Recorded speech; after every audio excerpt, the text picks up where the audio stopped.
नमस्कार, आप देख रहे हैं आज तक। आपके साथ मैं हूं अंजना ओम कश्यप। वक्त हल्ला बोल का है और अहमदाबाद में साबरमती किनारे आप देख रहे हैं हल्ला बोल का ये स्पेशल एपिसोड, क्योंकि चुनावी पारा 7वें आसमान पर पहुंच गया। अगर ये जंग है 2024 का चुनाव है तो पहले चरण का मतदान 102 सीटों पर 21 राज्यों और केंद्र शासित प्रदेशों में आज पूरा होने वाला है। 5 बजे तक के आए आंकड़े इशारा कर रहे हैं कि 63% ओवरऑल मतदान तमाम 102 सीटों पर हुआ है। सबसे ज्यादा पश्चिम बंगाल में 77% के करीब वोटिंग हुई है, जहां पर 3 सीटों पर आज वोटिंग हुई। पहुंचिए उत्तर प्रदेश में, जहां पर 8 सीटों पर वोटिंग हुई है और उत्तर प्रदेश में 57% वोटिंग हुई है। बिहार में वोटिंग बहुत कम हुई है, 4 सीटों पर सिर्फ 46% यहां पर वोटिंग हुई है। राजस्थान की 12 सीटों पर लगभग 50% वहां पर मतदान हुआ है। महाराष्ट्र की 5 सीटों पर थोड़ी बेहतर स्थिति है, 55% यहां पर है, लेकिन पश्चिम बंगाल में सबसे ज्यादा है। तमिलनाडु की सारी 39 सीटों पर वोटिंग हो गई है, 62% यहां पर मतदान हुआ है। आंकड़े बहुत दिलचस्प हैं, क्योंकि कई बार वोटिंग के बाद आंकड़ों के नजरिए से ये समझने की कोशिश होती है कि सत्ता के पक्ष में या सत्ता के खिलाफ ये वोटिंग प्रतिशत बढ़ता या घटता है। आकलन इसका अपने अपने तरीके से होता है, लेकिन इसी के साथ ये भी याद रखिए कि कई बार के चुनाव इसको गलत साबित कर चुके हैं। माना यही जाता है कि ज्यादा वोटिंग हो तो वो सत्ता पक्ष के खिलाफ है, कम हो तो वो सत्ता के पक्ष में वोटिंग है। लेकिन कई बार इसके विपरीत हो चुका है, इसलिए कुछ भी कहा नहीं जा सकता है स्पष्ट और प्रमाणिक तौर पर। सुधांशु त्रिवेदी राष्ट्रीय प्रवक्ता सांसद बीजेपी के हमारे साथ जुड़ रहे हैं, आलोक शर्मा जी प्रवक्ता कांग्रेस पार्टी के हमारे साथ जुड़ रहे हैं, वरिष्ठ पत्रकार शशि शेखर जी हमारे साथ जुड़ रहे हैं, आशुतोष जी पॉलिटिकल एनालिस्ट के तौर पर हमारे साथ जुड़ेंगे। लेकिन आइए पहले आपको सुना देते हैं आज दोनों ही तरफ से पहले दौर के मतदान में क्या दावे किए जा रहे हैं। यूपी में एक बार फिर 2 शहजादों की जोड़ी, उनकी फिल्म का शूटिंग चल रहा है आजकल, और ये 2 शहजादों की फिल्म का पहले ही रिजेक्शन हो चुका है। हर बार ये लोग परिवारवाद, भ्रष्टाचार और तुष्टीकरण की टोकरी उठाकर यूपी की जनता से वोट मांगने निकल पड़ते हैं। यूपी के लोग गुंडा राज का वो दौर कभी भी भूल नहीं सकते हैं। आए दिन यूपी में दंगे होते थे, लोगों को अपना घर छोड़कर जाना पड़ता था। ये हमारे योगी जी ने आपकी सुरक्षा के लिए यूपी को ऐसे अपराधियों से मुक्ति दिलाई है। अयोध्या में राम मंदिर बना तो ये सपा कांग्रेस दोनों पार्टियों ने प्राण प्रतिष्ठा का निमंत्रण ठुकरा दिया। आप कल्पना कर सकते हैं, वोट बैंक के भूखे लोग प्रभु राम के प्राण प्रतिष्ठा के अवसर पर निमंत्रण ठुकरा गए, लेकिन इससे भी उनका मन नहीं भरा। उनको लगा कि शायद वोट बैंक कच्ची रह जाएगी, और इसलिए ये लोग आए दिन राम मंदिर और सनातन आस्था को गालियां दे रहे हैं। इस समंदर के नीचे मूल द्वारिका है, और वहां मैं गया, समुद्र में बहुत गहरा चला गया और बड़ी श्रद्धा के साथ, बड़ी आस्था के साथ मैंने पूजा की। लेकिन कांग्रेस के शहजादे कहते हैं कि समंदर के नीचे पूजा करने योग्य कुछ है ही नहीं। हमारी हजारों वर्ष की मान्यता को, भक्ति को, जिसके साक्षात सबूत है, इस तरह खारिज कर रहे हैं लोग सिर्फ और सिर्फ वोट बैंक के खातिर। तो सनातन के मुद्दे पर प्रधानमंत्री नरेंद्र मोदी घेरते नजर आए। प्रधानमंत्री ने कहा कि यूपी के 2 लड़के शूटिंग कर रहे हैं। बहरहाल इन तमाम मुद्दों को एक तरफ रखिए, दूसरी तरफ राहुल गांधी लगातार संविधान लोकतंत्र को लेकर विपक्ष की तरफ से हमलावर है मोदी सरकार पर। अब आइए तीसरी बात पर, क्योंकि आज वोटिंग को लेकर हमारी चर्चा होने वाली है। पहले दौर के मतदान में बड़ी खबर अब आपको बता रहे हैं, जहां पर अलीपुरद्वार, कूच बिहार और जलपाईगुड़ी 3 जगहों पर पश्चिम बंगाल में वोटिंग थी। जलपाईगुड़ी में तो लगभग 80%, 79.3%, 79.3% यहां पर वोटिंग हुई है। इसी के साथ आपको बता दें, जो अन्य सीटें पश्चिम बंगाल की है, यहां पर बम्पर वोटिंग हुई है। इसमें क्या संकेत मिलते हैं ये भी आपको दिखाएंगे। पहले चरण के मतदान में 102 सीटों पर वोटिंग हो गई है। पश्चिम बंगाल में जिन 3 सीटों पर वोटिंग हुई है उसके आंकड़े हम आपको दिखा रहे हैं। सबसे पहले आपको बता देते हैं अलीपुरद्वार, जहां पर 75.5% वोटिंग हुई है। बहुत मतलब इसको आप मान सकते हैं कि भारी तादाद में वोटिंग इसको कहा जा सकता है, खास तौर पर बिहार के मुकाबले जहां पर वोटिंग प्रतिशत सबसे नीचे है। कूच बिहार आइए, 77.5%, 77.5%। पश्चिम बंगाल में भारी तादाद में वोट पड़ा है। ये 5 बजे तक के आंकड़े हम आपको बता रहे हैं। और इसी के साथ जलपाईगुड़ी, जहां पर 79.3, 79.3% वोटिंग हुई है। अब जल्दी से आपको आंकड़ा दिखा देते हैं उत्तर प्रदेश का, क्योंकि उत्तर प्रदेश में 8 सीटों के लिए आज जो वोटिंग हुई है उसमें एवरेज 57.54 वोटिंग हुई है। लेकिन आज आइए जो सीटें हैं उस पर जब आप पहुंचेंगे, सहारनपुर 63% के आसपास यहां पर वोटिंग हुई है, 63.29% यहां पर वोटिंग हुई है। पीलीभीत, जहां पर जितिन प्रसाद इस बार चुनावी मैदान में है और ये इंडिया गठबंधन में एसपी के खाते में ये सीट गई है, 60.23% यहां पर वोटिंग हुई है। सबसे कम वोटिंग रामपुर में। अगर सीट वाइज इससे कुछ संकेत मिलते हैं तो बहुत दिलचस्प होगा। 52.42% रामपुर में सबसे कम वोटिंग हुई है और इसीलिए शायद एवरेज जो है 8 सीटों में 57% बहुत कम पहुंच गया है। लेकिन देखिए बिहार में बहुत कम वोटिंग हुई है, जिसमें हम आपको बता रहे हैं कि बिहार में लगभग 46% ही वोटिंग 5 बजे तक हुई थी। हमारे साथ हमारे तमाम सहयोगी भी जुड़ेंगे, जिनके पास हम चलेंगे चर्चा करने के लिए। आपको बता दें हमारे 3 सहयोगी अलग अलग जगहों से हमारे साथ जुड़ रहे हैं। लेकिन देखिए एक बार इन नंबर्स को जरा समझ लीजिए। 77.5% पश्चिम बंगाल में, हिमांशु मिश्रा मुजफ्फरनगर से हमारे साथ जुड़ रहे हैं। इसी के साथ जमुई से रोहित हमारे साथ जुड़ रहे हैं। हिमांशु, सबसे पहले आपके पास आते हुए, पश्चिमी उत्तर प्रदेश टोन सेट करेगा। संजीव बालियान लगातार यहां से 2 बार से जीत रहे हैं, बल्कि पिछली बार तो उन्होंने अजीत सिंह को यहां से हरा दिया था। चुनावी मैदान में ये जंग क्या तीसरी बार हैट्रिक लगाने वाली दमदार दिख रही है आपके लिए, या परेशानी का सबब बन सकती है? क्या समझ में आ रहा है? आप वहां पर मौजूद रहे, वोटिंग परसेंटेज को देखते हुए यूपी में बहुत ज्यादा वोटिंग नहीं हुई है, लेकिन बिहार के मुकाबले बेहतर स्थिति है। क्या देंगे आप जानकारी? अंजना, मुझे लगता है कि 53% के करीब जो है 5 बजे तक अभी तक जो है यूपी की 8 सीटों पर जो है वोटिंग हुई है। मुजफ्फरनगर में मैं हूं। संजीव बालियान पिछली बार 5000 से कुछ मतों से ज्यादा से चुनाव जीते थे। तब आरएलडी जो है वो समाजवादी पार्टी और बीएसपी के साथ मिलकर चुनाव लड़ रही थी, लेकिन इस बार आरएलडी जो है वो बीजेपी के साथ है और समाजवादी पार्टी ने कांग्रेस के साथ गठबंधन कर लिया है। बीएसपी जो है वो गठबंधन में नहीं है। लेकिन ये सीट बहुत इंटरेस्टिंग है। ये कह सकते हैं कि सबसे हॉट सीट है, जहां पर सियासत अपने चरम पर है।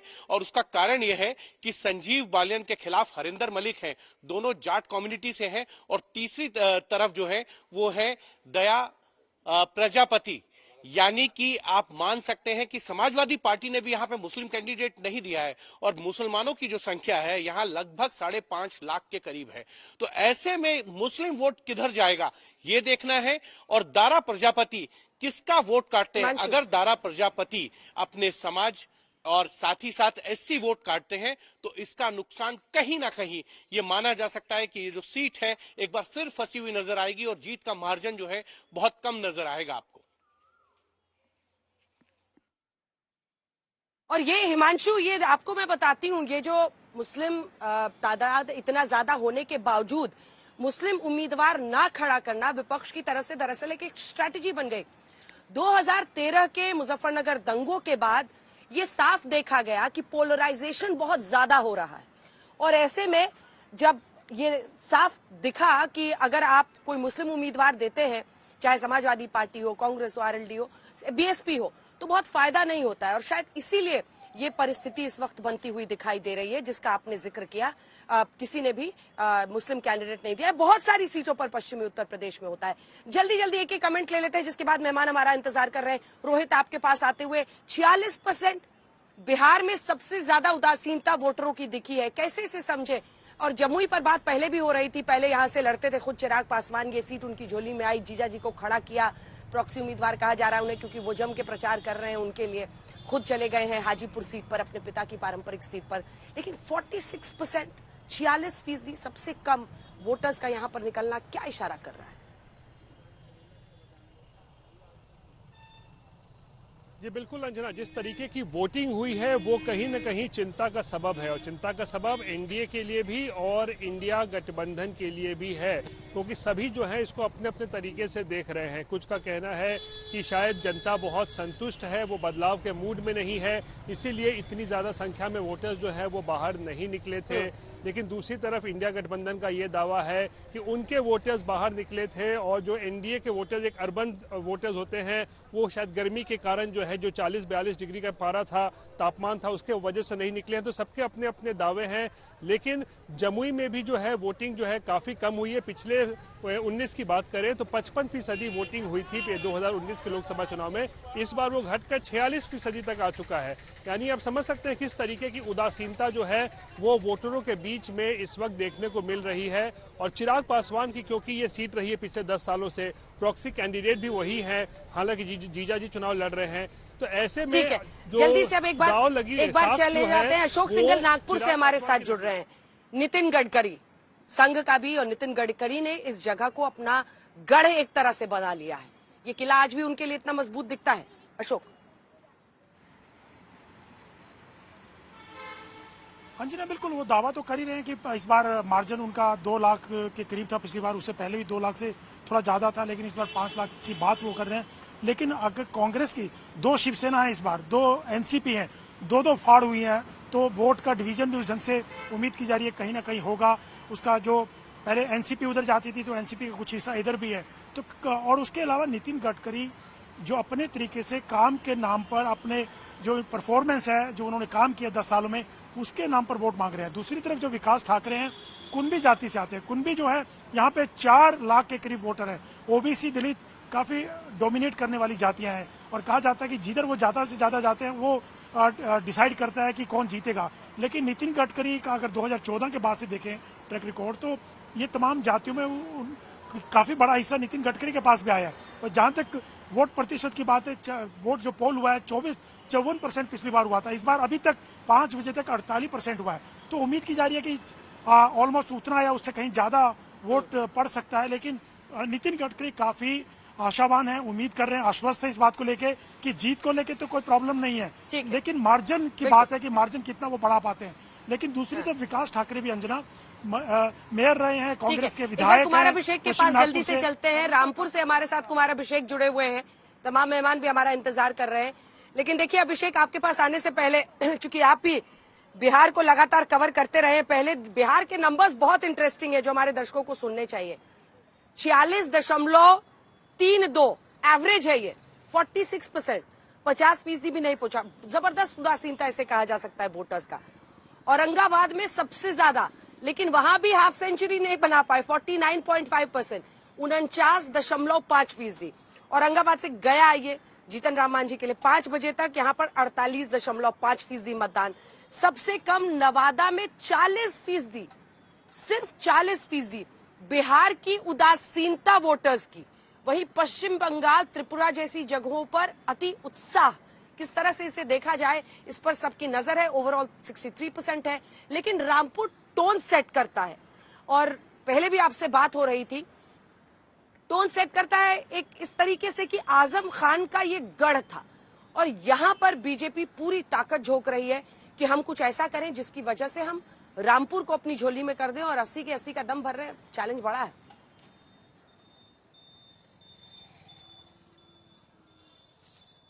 देखिए अंजना, निश्चित तौर पर रामपुर टोन सेट करता है, लेकिन इस बार कोई टोन दिखाई नहीं दे रहा है। इसलिए नहीं दिखाई दे रहा क्योंकि किसी तरीके का करंट नहीं है। आजम खान जब यहां से चुनाव लड़ते थे तो एक तरह का करंट यहां दिखता था, एक चार्ज माहौल होता था।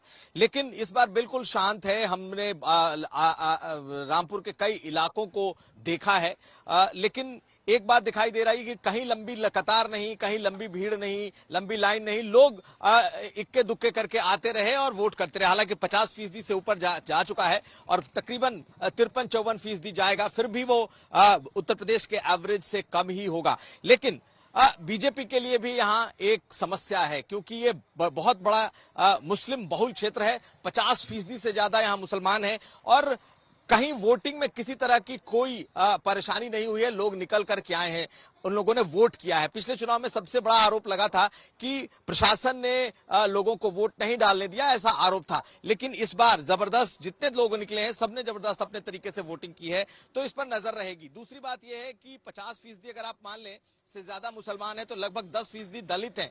यादव अच्छी खासी तादाद में है। इस लिहाज से बीजेपी के लिए ये सीट बहुत मुश्किल सीट इस बार एक बार फिर से हो गई है, क्योंकि लोग आराम से निकल करके आकर के उन्होंने वोट किया है। एक ही बात जो दिख रही है वो ये कि क्या आजम का फैक्टर जो उदासीन रहा है, क्या वो सपा के पक्ष में जाता है या फिर सपा के विरोध में जाता है। यही एक एक्स फैक्टर है यहाँ पर, जिसके आधार पर यह चुनाव होगा। घनश्याम लोधी और मोहिबुल्लाह नदवी की ये लड़ाई बिल्कुल ये तय करेगा कि ये जो 80 के 80 का दम दोनों तरफ से भरा जा रहा है वो किस तरफ जाएगा। वैसे तो हर सीट उत्तर प्रदेश से लेकर हर राज्य की उतनी ही दिलचस्प है, लेकिन चूंकि इस बार एनडीए 400 पार का नारा दिया जा रहा है तो लड़ाई और इम्तिहान तो पहले दिन से ही सेट हो गया है।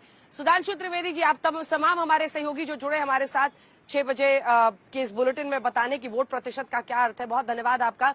सुधांशु त्रिवेदी जी राष्ट्रीय प्रवक्ता सांसद बीजेपी के हमारे साथ जुड़ गए, आलोक शर्मा जी राष्ट्रीय प्रवक्ता कांग्रेस पार्टी के जुड़ गए हैं, शशि शेखर जी जुड़ गए हैं हमारे साथ, आशुतोष जी जुड़ गए। सबसे पहले सुधांशु त्रिवेदी जी आपके पास आते हुए, बम्पर वोटिंग, मतलब आप सोचिए कि जलपाईगुड़ी में 79.3% वोटिंग है। पश्चिम बंगाल में वोटिंग के लिए अति उत्साह, यूपी में 55-56, लेकिन बिहार में सिर्फ 46% वोटिंग। ये क्या कह रहा है? आपकी पार्टी से कैसे देख रहे हैं? देखिए, अगर राज्यवार आप इसका विश्लेषण करें तो चीजें बहुत साफ हैं। पश्चिम बंगाल में अभी तक जैसा चुनाव हुआ है तो पूर्व में जितनी घनघोर हिंसा की वारदातें हुई थी उसकी तुलना में अपेक्षाकृत बेहतर नियंत्रण है। केंद्रीय सुरक्षा बलों की जिस प्रकार की तैनाती है और सतर्कता है, तो इस बात की संभावना से इनकार नहीं किया जा सकता कि मतदाता को यह लगा हो कि भय मुक्त होकर चुनाव किया जा सकता है, वोट की जा सकती है। तो यदि भय अपेक्षाकृत कम रहा होगा, भय उत्पन्न करने का पूरा प्रयास किया गया है तृणमूल कांग्रेस के द्वारा, तृणमूल की सरकार के द्वारा, परंतु यदि थोड़ी भी सुरक्षा का अनुभव और आश्वस्त होता है मतदाता, तो यह भी मान लीजिए इसका अर्थ होता है कि बड़े बदलाव की तरफ वो आगे बढ़ रहा है। इसका अर्थ यह होता है कि जो कुछ पश्चिम बंगाल में लोगों ने सहा है, मैं ये मानता हूं कि अगर 77%, 79% और 80% की वोटिंग हो रही है तो सभी राजनीतिक विश्लेषक ये मानते हैं कि बड़ी संख्या में वोटिंग बड़े बदलाव और बड़ी प्रतिक्रिया का प्रतीक होता है।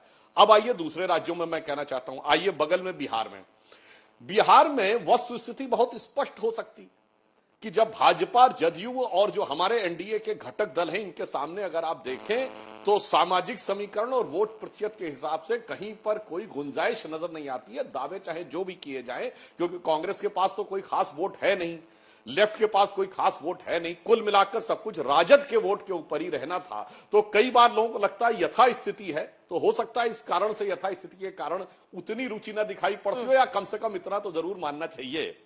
राहुल गांधी जी जो करंट कह रहे थे ना कि बड़ा भारी करंट है, तो अगर करंट होता है तो फिर तो उनके हिसाब से तो, और जो लालू यादव जी कह रहे थे, फिर यह मत प्रतिशत नहीं होना चाहिए। और उत्तर प्रदेश में देखें तो कांग्रेस जिस करंट के ऊपर आश्रित नजर आता है, कांग्रेस और सपा का गठबंधन, उस करंट का जो पावर हाउस है रामपुर, अगर वहीं करंट का वोल्टेज इतना कम नजर आ रहा है तो फिर खुद समझा जा सकता है कि जो दावे हैं और जो हकीकत है उसमें कितना भारी अंतर है। अतः मैं निष्कर्ष रूप में कह सकता हूं कि पहले चरण के चुनाव समाप्त होते होते अगर आप विश्लेषण देखें तो भारतीय जनता पार्टी और एनडीए एक निर्णायक बढ़त की तरफ आगे होते दिखाई पड़ रहे हैं। अगर आप राज्यवार इस पैटर्न को देखेंगे तो एक तरफ कहीं जनता को लग रहा है बिल्कुल स्थिर और स्पष्ट जनादेश है, इसलिए सहजता से वोट कर रहे हैं, और जहां उनको लग रहा है कि अब की बार हमें इस चंगुल से मुक्ति पानी है, तो वहां पर वो लोग जबरदस्त तरीके से वोटिंग करते हुए नजर आ रहे हैं, जो मुझे ठीक है।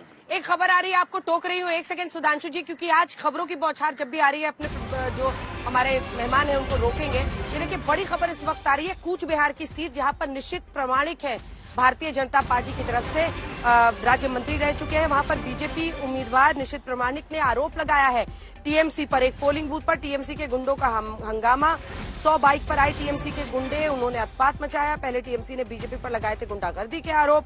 टीएमसी ने सुबह से ही जारी किया था वीडियो, टीएमसी ने किया था, उसी पर अब ये भी आए हैं सामने और इन्होंने भी अपनी तरह से आरोप लगाया है। आइए जल्दी से आपको सुना देते हैं उन्होंने क्या कहा है।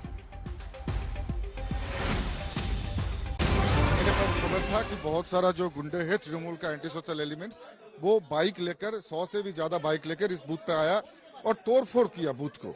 तो मैं तुरंत यहाँ पर आया, क्योंकि हाँ बहुत सारा महिला के ऊपर आक्रमण किया, बहुत सारा लोगों का सर फोड़ दिया। नाटाबाड़ी विधानसभा में भी यहाँ पर भी आया, तृणमूल का सभी गुंडे मिलकर यहाँ पर अत्याचार किया, बूथ पर आके तोड़फोड़ किया, लोगों का जो गणतांत्रिक अधिकार है वो छीनने का काम किया। मैं कहूंगा कि इलेक्शन कमीशन को और भी स्ट्रिक्ट होना चाहिए। टीएमसी ने सुबह ही आरोप लगाया था, उन्होंने वीडियो भी जारी किया था। अब इधर से निश्चित प्रामाणिक भी बीजेपी की तरफ से यही आरोप लगा रहे हैं। 77.5% वोटिंग यहां पर हुई है। सिर्फ 2 लाइन में सुधांशु जी अपनी बात पूरी कीजिए, क्योंकि खबर बताने के लिए हमने आपको टोका था, जिसके बाद मैं आलोक जी के पास जाऊंगी। आप कह रहे हैं कि चूंकि वहां पर सेंट्रल फोर्सेस वहां पर तैनात है तो लोगों में ज्यादा विश्वास है वो वोटिंग के लिए, लेकिन इसका क्या? ये जो कूच बिहार, जलपाईगुड़ी, इन तमाम जगहों पर आप लोग आमने सामने हो गए हैं, वो उन्होंने पहले वीडियो जारी किया था। अब निश्चित प्रामाणिक कह रहे हैं कि टीएमसी के गुंडे आ गए बाइक पे। देखिए, अभी जो निश्चित प्रामाणिक जी ने कहा है, मुझे लगता है चुनाव आयोग इस सारे विषय के ऊपर नजर रखे हुए होगा। अगर वहां पर बूथ पर कुछ हुआ है तो आज के जमाने में बहुत सारे एविडेंसेस कलेक्ट किए जा सकते हैं इलेक्ट्रॉनिकली, मगर एक बात बहुत साफ है, संदेश खाली से लेकर डायमंड हार्बर तक जो कुछ हुआ है तृणमूल के शासनकाल में वो किसी से छुपा नहीं है। तो जो कुछ निश्चित प्रामाणिक जी कह रहे हैं बहुत प्रामाणिक नजर आता है, जो पश्चिम बंगाल के पिछले कुछ दिनों में हुई घटनाओं को यदि देखें तो।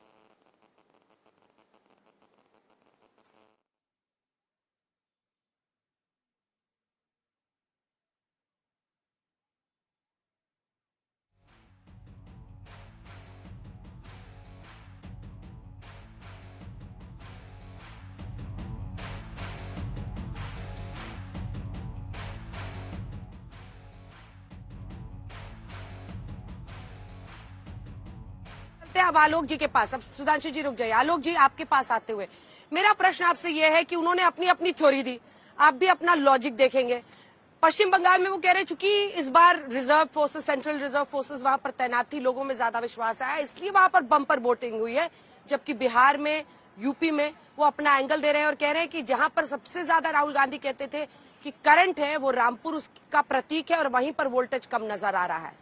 दोनों पर आपका जवाब और आपकी पार्टी का क्या आकलन है? ये जो कम वोटिंग और बहुत कम 46% सिर्फ बिहार में है, इसको आप कैसे देखते हैं? और टीएमसी की जहां पर शासन में है पश्चिम बंगाल में इतना ज्यादा वोटर टर्नआउट, उसको आप कैसे देखते हैं?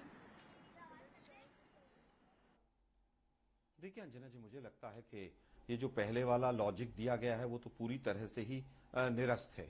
अगर बंगाल में सेंट्रल फोर्सेज ने काम किया तो क्या बिहार और यूपी में काम नहीं किया? क्या वहां पर उन्होंने लोगों को रोक दिया वोट डालने से? तो मैं समझता हूं कि सुधांशु भाई शायद अपने लॉजिक को पूरी तरह से खुद ही निरस्त कर चुके हैं। अगर सेंट्रल फोर्सेज वहां पर बंगाल में अच्छा काम कर रही हैं तो क्या यूपी में पाकिस्तान से कोई फोर्स बुलाई हुई थी क्या कि जो अच्छा काम नहीं कर रही थी? और अगर वहां पर सेंट्रल फोर्सेज की वजह से डर खत्म हो गया तो क्या यूपी और बिहार में डर हो गया? ऐसा नहीं है। देखिए, जहां पर भी पूरा आप आकलन करके देखिए, बीजेपी के रूलिंग स्टेट जहां पर हैं, आप देखिए किस तरह से बिहार, राजस्थान, उत्तराखंड, यूपी, मध्य प्रदेश और दूसरी तरफ north east, west Bengal, Tamil Nadu, दोनों का अगर वोट परसेंटेज का डिफरेंस देखेंगे तो 8 से 10% का डिफरेंस है। यूपी में, बिहार में जहां जहां बीजेपी की सरकार है वहां पर पोलिंग परसेंटेज, वोट परसेंटेज कम है। मैं इसलिए कहूंगा कि बीजेपी गई इस बार। जो हम नारा दे रहे थे कि साउथ साफ और उत्तर हाफ, वो पूरी तरह से चरितार्थ होता हुआ नजर आ रहा है। उसके 2-3 कारण हैं।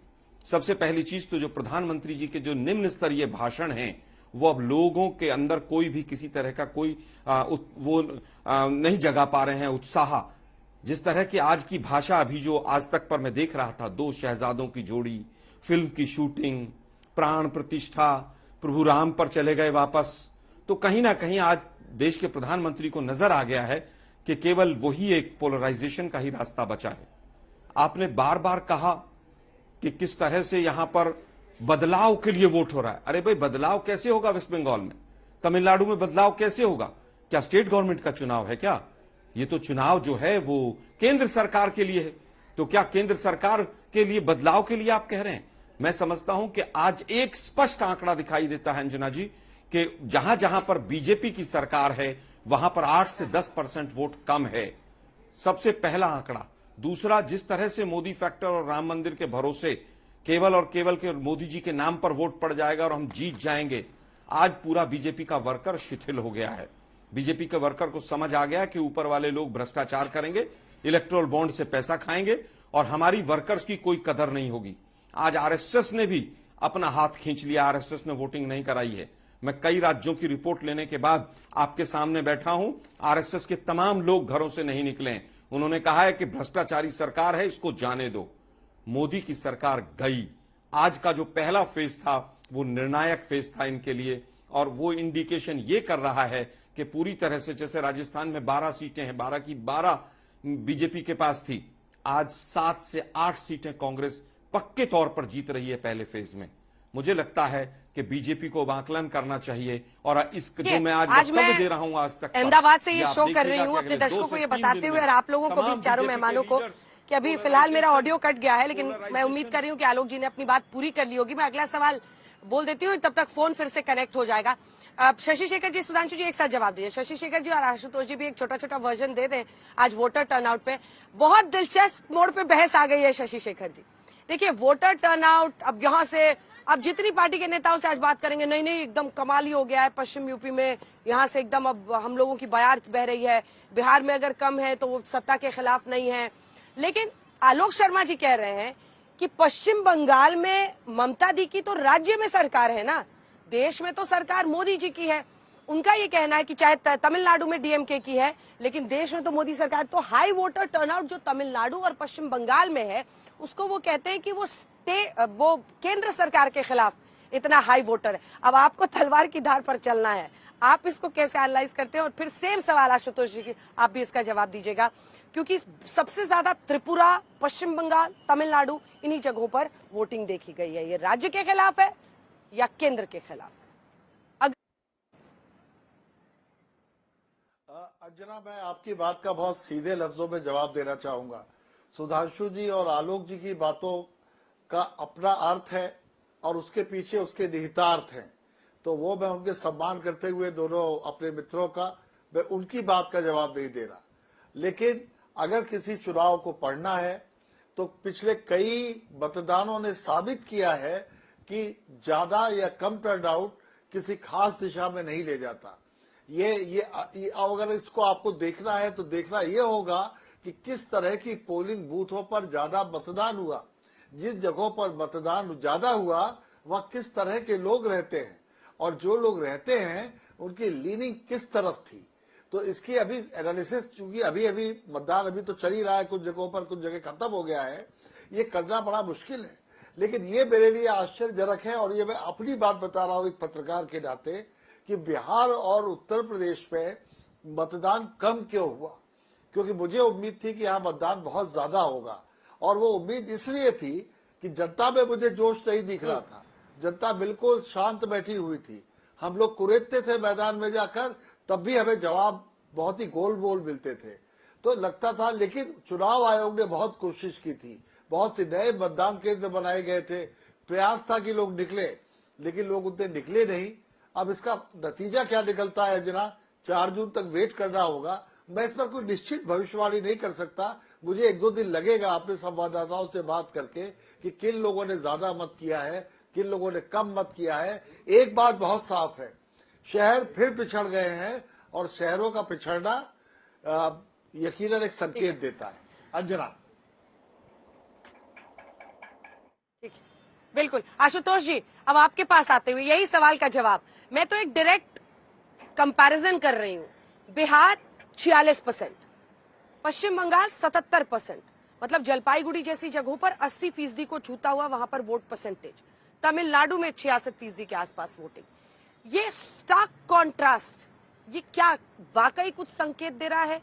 गर्मी की वजह से नहीं निकले, या उदासीनता सत्ता पक्ष या विपक्ष की तरफ से, क्या मतलब इसको कैसे एनालाइज आप करते हैं?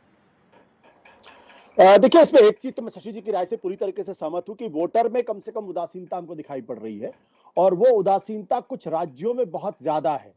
अगर आप 4-5 राज्य जो बहुत महत्वपूर्ण है भारतीय जनता पार्टी के लिए भी और इंडिया गठबंधन के लिए भी, राजस्थान, महाराष्ट्र, बिहार, और इसके अलावा अगर आप देखें मध्य प्रदेश और साथ ही साथ उत्तर प्रदेश, इसमें उत्तर प्रदेश और उत्तराखंड अकेला, उत्तर प्रदेश अकेला है जहां पे ऐसा लगता है कि जो पिछली बार जितनी पोलिंग हुई थी लगभग उतनी ही पोलिंग इस बार होती हुई दिखाई पड़ रही है।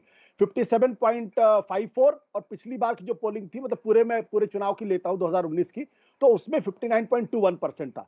लेकिन बिहार में पिछली बार पूरे चुनाव में 57.33% पोलिंग हुई और इस बार 46.32। और साथ ही साथ अगर आप राजस्थान देखें तो पिछली बार 66.34, पूरे चुनाव की बात मैं कर रहा हूं, फर्स्ट फेज की बात नहीं कर रहा हूं, तो इस बार 50.22। मैं ये मान के चलता हूं कि जब आखिरी नतीजा आएंगे तो इसमें कम से कम 2% का इजाफा सारे पोलिंग बूथ पे होगा, क्योंकि आखिरी नतीजा आते तक 2% से 3% तक का इजाफा हो सकता है। तो राजस्थान से जिस तरीके की खबरें आ रही थी कि वहां कई ऐसी कॉन्स्टिट्यूएंसीज है जहां पे जाटों के अंदर अच्छी खासी नाराजगी और भारतीय जनता पार्टी को लेकर वहां नाराजगी लगातार बढ़ती जा रही है। बिहार के अंदर भी जिस तरीके से नीतीश कुमार ने पलटी मारी, उसकी वजह से भी वहां पे कुछ कमजोरी दिखाई पड़ रही है। लेकिन बिहार में 10% का फासला होना और कम से कम 8% का फासला होना, यह दिखाता है कि ना तो लोग किसी को जिताने के लिए निकले हैं, ना ही लोग किसी को हराने के लिए निकले हैं। तो इसलिए मेरा अपना मानना यह है कि इसमें ना तो सत्ता पक्ष बहुत ही निष्पक्ष तरीके से बैठ सकता है और ना ही विपक्ष। दोनों के लिए चिंता का सबब है और दोनों के लिए ही दिक्कत पैदा होने वाली है। अब ये गर्मी की वजह से है या कहीं कोई नाराजगी है, उदासीनता है, यह कहने वाली बात, क्योंकि आज दिन में बहुत ज्यादा गर्मी थी। हम लोग भी जब दिन में निकले तो लगा कि बहुत ज्यादा गर्मी, तो लोग गर्मी की वजह से भी ना निकले होंगे। लेकिन उदासीनता तो बिल्कुल दिखाई पड़ती। जैसे अगर आप मणिपुर चले जाएं, मेघालय चले जाएं, त्रिपुरा में देखें, सिक्किम में देखें, पुडुचेरी देखें, असम देखें, JNK देखें, वहां पे भारी मात्रा में 70% के ऊपर पोलिंग हुई है। तो बिहार में 46% के आसपास, राजस्थान में 50% के आसपास, इसका मतलब यह है कहीं ना कहीं गहरी उदासीनता है, लोगों के अंदर निराशा है, इसलिए नहीं निकले हैं। ठीक है, निराशा किस बात से, किसके खिलाफ? कभी कभी जिस तरीके का सिस्टम चलता रहता है, निराशा दोनों तरफ से हो सकती है। निराशा सत्ता पक्ष से भी हो सकती है, निराशा विपक्ष से भी हो सकती है, क्योंकि लोगों की जो अपेक्षाएं होती हैं वो या तो सत्ता पक्ष से होंगी कि भाई पिछले 10 साल में आपका काम था, बहुत अच्छा हुआ, चलो हम आपको वोट देने के लिए निकलते हैं। लेकिन अगर वो निराश है तो भी नहीं निकलते, क्योंकि लगता है वोट देके क्या होगा। विपक्ष से जिनको उम्मीद थी कि विपक्ष सरकार के खिलाफ कुछ करेगा, सरकार को हराने के लिए एकजुट होगा, सरकार के खिलाफ माहौल बनाएगा, अगर विपक्ष से भी नाराजगी होती है तो भी लोग नहीं निकलते उस तरीके से, क्योंकि लोग कहते हैं करेंगे क्या, विपक्ष को वोट दे नहीं सकते, सत्ता पक्ष के पास हम जाना नहीं चाहते। तो दोनों तरफ से बराबर की बात होती है इसमें। सुधांशु जी, अब आपके पास दोनों के कमेंट पर आपका जवाब, और साथ ही देखिए बिहार को आप इग्नोर नहीं कर सकते। मैं भी ये मानती हूँ कि जिस तरह की गर्मी थी, यहाँ मोबाइल बंद हो जा रहा था खुले मैदान में गांधीनगर में कि temperature is too high, mobile के नॉट वर्क, तो किस तरह की गर्मी है देश में वो देखी जा सकती है। 5 से 6 बजे मुझे भी लगता है कि 2-3% कई जगहों पर वोट प्रतिशत बढ़ेगा। लेकिन बिहार को और राजस्थान को आप इग्नोर नहीं कर सकते हैं। ये दो ऐसे राज्य हैं जो आपके लिए क्रूशियल हैं। एक सीट छोड़ बिहार में आपने पिछली बार सभी सीटें जीती थी, राजस्थान में सभी सीटें जीती थी। ऐसे में इतने कम वोटर्स का निकलना, एक डायरेक्ट कोरिलेशन क्या वोटिंग पैटर्न में उनकी उदासीनता से जोड़ा जा सकता है? जी देखिए, गर्मी वाली बात से मैं भी आपके सहमत हूं, क्योंकि नियम ये कहता है कि 6 बजे तक भी जो लोग, आखिरी समय तक भी जो लोग लाइन में लग जाएंगे उन्हें वोटिंग का मौका मिलेगा। तो हो सकता है बहुत से लोग थोड़ा सा धूप कम होने के बाद आए हो तो 2-3% यहां बढ़ सकता है। परंतु मैं तीनों लोगों के बारे में जो टिप्पणी करना चाहूंगा, देखिए आलोक जी तो अद्भुत बता दिए, वो तो आरएसएस के अंदर क्या बात हो रही है और आरएसएस ने क्या प्लानिंग कर ली है और आरएसएस क्या डिसाइड कर ली है। ऐसा लगता है कि नागपुर के केशव कुंज में से बैठक करके आ रहे हैं। वो तो इतना बढ़िया विश्लेषण देने लगते हैं। अब जो कुछ बोला आशुतोष जी ने, मैं विश्लेषण से सहमत हूं। जो शशि शेखर जी ने बोला कि कई बार जब वोटिंग प्रतिशत कम होने पे हमें यह भी देखना पड़ता किन क्षेत्रों में मत प्रतिशत क्या रहा, किसका कंपैरेटिवली ज्यादा रहा या कम। जो आशुतोष जी ने बोला उस विश्लेषण को अगर देखें तो जो हमारे आलोक जी बोल रहे थे कि उत्तर हाफ और साउथ साफ, तो भैया आशुतोष जी की बात माने तो आपका तो प्लग ही ऑफ कर दिया। उन्होंने तो कहा उदासीनता है, तो करंट नाम की तो कोई चीजें नहीं है। अब वो ये भी कह रहे हैं कि सत्ता पक्ष से भी उदासीनता हो सकती उनके विश्लेषण में, और प्रतिपक्ष से भी। मैं यहां दूसरी बात कहना चाहता हूं, कई बार क्या होता है प्रतिपक्ष का रवैया इतना नकारात्मक और गैर जिम्मेदाराना नजर आता है, चूंकि लोगों को लगता है कि अब इसमें कोई संभावना ही नहीं है, तो कई बार निर्णय एक फोरगॉन कंक्लूजन हो जाता है। अब मैं यहां कहूं, बचपन से आज तक हम जो विश्लेषण देखते आए हैं अंजना जी, हमेशा राजनीतिक विश्लेषक दो बात कहते हैं। यदि काफी कम पोलिंग हुई तो लोग कहते हैं इससे कमिटेड वोटर वाली पार्टी को लाभ होगा। यदि ज्यादा पोलिंग हुई तो लोग कहते हैं इसका मतलब वो चेंज लाना चाहते हैं। अब कह रहे हैं प्रदेश का चुनाव नहीं, तो मैं बताना चाहता हूं 2009 के मुकाबले 2014 के चुनाव में उत्तर प्रदेश में अच्छा खासा बढ़ोतरी हुई थी, 7-8%, 73 सीटें आई थी। अब आप कह रहे हैं राजस्थान में पिछली बार ज्यादा क्यों हुई थी? क्योंकि राजस्थान में कांग्रेस के कुशासन से लोग दुखी थे। अब अगर कह रहे हैं तमिलनाडु में वो ज्यादा वोट कर रहे हैं, तो तमिलनाडु में तो सारी सीटें उनकी जीती हुई हैं, तो वो अपनी सीट पे ज्यादा वोट करके बीजेपी के खिलाफ वोट कर रहे हैं। ये तर्क समझ में नहीं आता। अगर आप कह रहे हैं बंगाल में ज्यादा वोट कर रहे हैं, तो वो तो अब ममता जी तो साथ में नहीं है कांग्रेस के, तो वो कांग्रेस के पक्ष में इतनी हवा आ गई। मतलब राहुल गांधी का करंट ऐसा चल रहा है कि वो लेफ्ट और कांग्रेस को वोट न करके ममता जी को वोट कर रहे हैं। मुझे लगता है कि देश की प्रबुद्ध जनता इसको समझती। तो मेरा विश्लेषण पुनः ये है कि जिन जिन राज्यों में विपक्ष की सरकार है, आप कह रहे हैं वहां परसेंटेज ज्यादा नजर आ रहा है, कहीं ना कहीं वहां रिएक्शन है।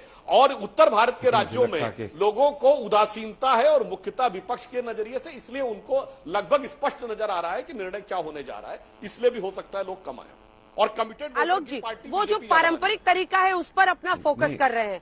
ठीक है जी सुधांशु जी, पारंपरिक जो तरीका उस पर फोकस कर रहे हैं। वो कह रहे हैं जो बीजेपी शासित राज्य है वहां पर कम मतदाता निकले हैं क्योंकि वो सत्ता से खुश है। जो गैर बीजेपी शासित राज्य है वहां पर ज्यादा निकले हैं वहां की पार्टी के खिलाफ, क्षेत्रीय दल के खिलाफ। आलोक जी,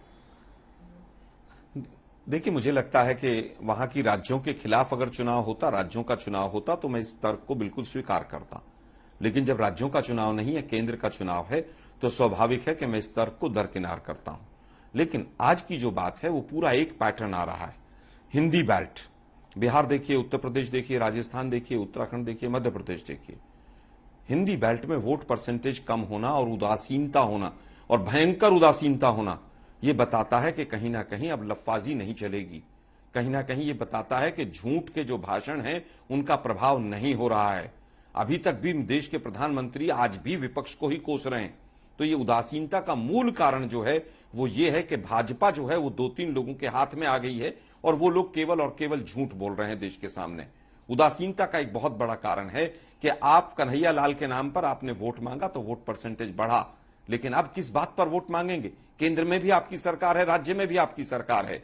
इसलिए कहीं ना कहीं मतदाता के अंदर जो उदासीनता आई है उसका मूल कारण है कि तमाम जो समस्याएं हैं वो वहीं की वहीं खड़ी हैं। देश के प्रधानमंत्री ने 2022 के फरवरी में कहा था कि छुट्टे जो जानवर हैं, पशु हैं उत्तर प्रदेश में, मैंने भाइयों बहनों मित्रों उसका फार्मूला ढूंढ लिया है, 15 दिन में समाधान हो जाएगा। लेकिन आज एक अच्छी बात हुई, उनको योगी जी भी याद आए हैं अभी भाषण में। अभी तक योगी जी याद नहीं आ रहे थे। आज मुझे लगता है कि उनकी कास्ट, जाति, धर्म, तमाम जो पैंतरे वो चलते थे भाजपा के लोग, वो इस बार नहीं चले हैं। और उदासीनता भारतीय लोकतंत्र के लिए खतरनाक है कि अगर 50, 52, 55% वोट परसेंटेज हो रहा है जिस वोटिंग लिस्टों के फिल्ट्रेशन के बाद भी, तो मुझे लगता है भारतीय लोकतंत्र के लिए बहुत गलत चीज है ये। और ये इसके लिए जिम्मेदार केंद्र सरकार है कि इलेक्शन कमीशन को भी मुट्ठी में कर लो। ऐसा आ रहा है कि हमें इस बहस का अंत करना पड़ेगा। शशि शेखर जी, आशुतोष जी, आलोक जी, सुधांशु जी, सिर्फ 2-2 लाइन बोलने का वक्त रहेगा। प्रश्न एक ही है, 400 पार का दम जो शशि शेखर जी एनडीए भर रही है, प्रधानमंत्री एनडीए के लिए भर रहे हैं, क्या वो मुमकिन होता हुआ दिख रहा है आज के ट्रेंड्स के बाद? 2 लाइन का जवाब। अंजना, मैं हमेशा की तरह मेरा जवाब है, मैं ओल्ड स्कूल का स्टूडेंट हूं और मैं कोई भी भविष्यवाणी 4 जून से पहले नहीं करूंगा।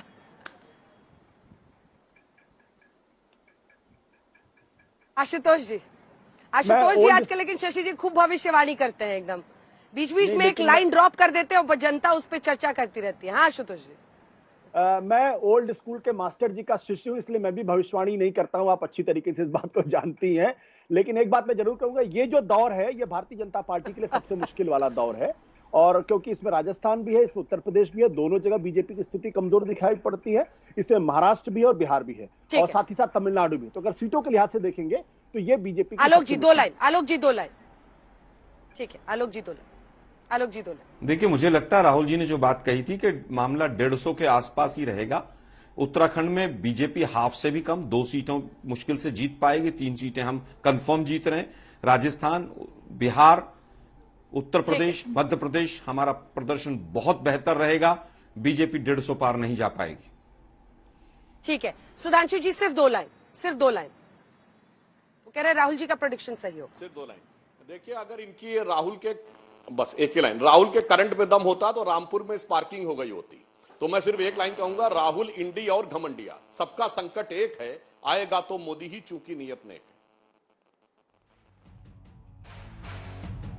बहुत धन्यवाद आप सभी का हमारे साथ जुड़ने के लिए। अभी 6 दौर का मतदान बाकी, अभी तो पहले दौर की 102 सीटों पर हुई है। अभी लंबी रेस में, मैराथन रेस ये चुनावों का इस बार 6 और दौर बचे हुए हैं। 4 जून को नतीजे आएंगे, फिर देखते हैं किसके दावे सही और किसके हवा हवाई। देखते रहिए आज तक रात 8 बजे अहमदाबाद से जरूर देखिएगा राज तरंग, जो जनता और नेता होंगे आमने सामने।